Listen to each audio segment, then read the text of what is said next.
Hello lovelies, welcome to Just Novel Crafts. Today I'll be showing you how I designed this headband.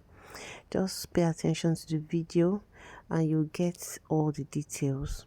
So before we start, let's study the word. First Corinthians 10 verse 12.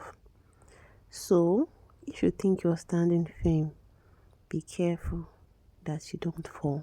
Praise the Lord. Hallelujah. So the significant material to use on this is the beaded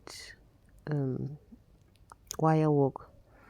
So this one I don't even know what to call it, but I was using gum to attach it. You can also use it has this hole that you can attach it to whatever you're putting it on.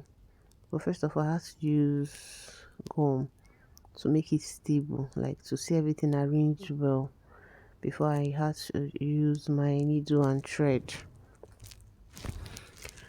So after attaching, I'll allow it to dry a bit, then I would place it very well so that I won't hear that it fell off or something of that nature.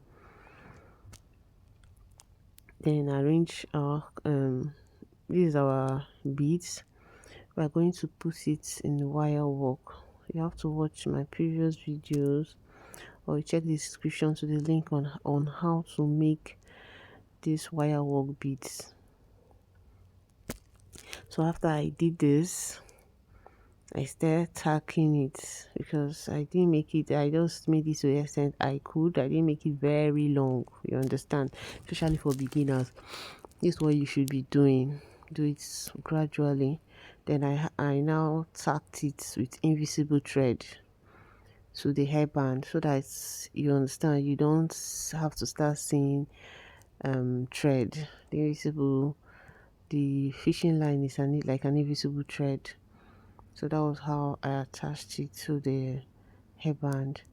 And don't forget to also put a rope at the back of the hairband so that someone can tighten on the person. Anybody can put it on, or when the person wants to dance or shake their body, it's still on their head. I don't know if you get what I'm saying. So this video, I won't be talking much. It's just for you to watch and try what you've seen here. So please don't forget to subscribe to my channel, you like, and also share to get more content such as this. Thank you very much all who have subscribed. I really appreciate those who comment. I appreciate. Do have a nice day.